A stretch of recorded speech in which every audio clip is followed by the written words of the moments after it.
गांव की गलियों में खाक उड़ती थी। लोग अपनी अपनी रोजी के चक्कर में मसरूफ रहते थे।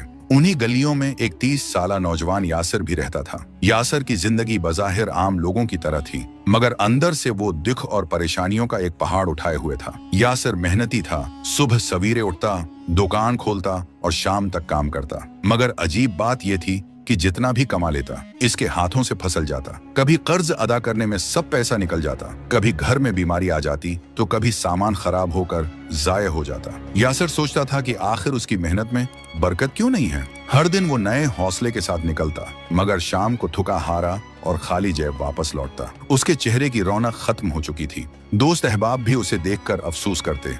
गांव वाले अक्सर उससे कहते, यासिर, तुम तो दिन रात मेहनत करते हो, फिर भी तुम्हारे हालात क्यों नहीं संभलते। यासिर खामोश रहता, क्योंकि उसके पास जवाब नहीं था। एक दिन वो बाजार के किनारे एक टूटे हुए बेंच पर बैठा हुआ सोचों में गुम था। आंखों में नमी थी और दिल में हजारों शक हुए। इसी दौरान एक बुजुर्ग मौलवी साहब वहां से गुजरे। उनके हाथ में तस्बीह थी, सफेद दाढ़ी और माथे पर नूरानी सा निशान। वो अक्सर गांव की मस्जिद में इमामत किया करते थे। मौलवी साहब ने जब यासिर को देखा तो रख गए। उसके चेहरे पर उदासी और थिकन साफ नजर आ रही थी। मौलवी साहब करीब आकर नरम लहजे में बोले, बेटा क्या बात है, इतने परेशान क्यों बैठे हो। यासिर ने सिर झुकाकर कहा, मौलवी साहब, मेरी जिंदगी मुश्किलात से भरी है। मैं दिन रात मेहनत करता हूँ, मगर मेरे काम में बरकत नहीं है। जितना भी कमाता हूँ कहीं ना कहीं खत्म हो जाता है। कभी बीमारी, कभी नुकसान, कभी कर्ज। मैं समझ नहीं पा रहा कि आखिर मेरी मेहनत जाये क्यों हो रही है। मौलवी साहब ने शफकत भरी मुस्कुराहट के साथ उसे कंधे पर हाथ रखा और कहा,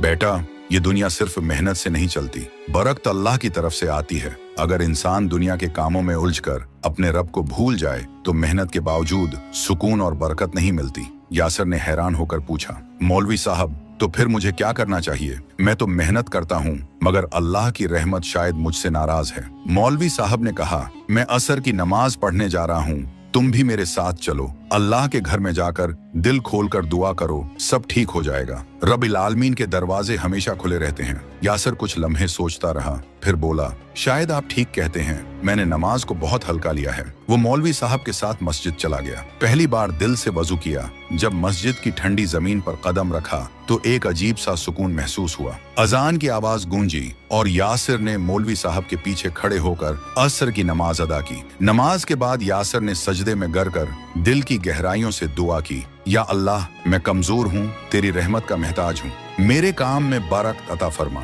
मेरे गुनाह मुआफ कर दे और मुझे सीधे रास्ते पर चला। इस दुआ के बाद यासिर ने महसूस किया कि उसका दिल हल्का हो गया है। बरसों का बोझ जैसे उतर गया हो। आंखों से आंसू बह निकले, मगर इन आंसुओं में सुकून था, शकवा नहीं। अगले दिन जब यासिर ने अपना काम शुरू किया तो हैरान किन बात हुई, गाहक ज्यादा आने लगे, सामान तेजी से बिकने लगा। जो पुराने कर्जदार थे वो भी अचानक पैसे लौटाने लगे। यासिर को ऐसा लगा जैसे अल्लाह ने उसकी तकदीर का वरक पलट दिया हो। चंद ही दिनों में यासिर के हालात बदलने लगे। गर्बत की जगह सुकून ने ले ली, परेशानी की जगह शुक्रगुजारी ने दिल को भर दिया। उसने समझ लिया कि असल कामयाबी सिर्फ दुनियावी मेहनत में नहीं बल्कि अल्लाह से जुड़ने में है। यासिर ने मौलवी साहब को जाकर शुक्रिया अदा किया और कहा, मौलवी साहब, आपने मुझे जो रास्ता दिखाया वही मेरी जिंदगी की असल तब्दीली है। आज मुझे यकीन हो गया है कि नमाज के बगैर रिज्क में बरकत नहीं होती। मौलवी साहब ने मुस्कुरा कर कहा, बेटा, ये तो अल्लाह का इनाम है। जब बंदा अपने रब को याद करता है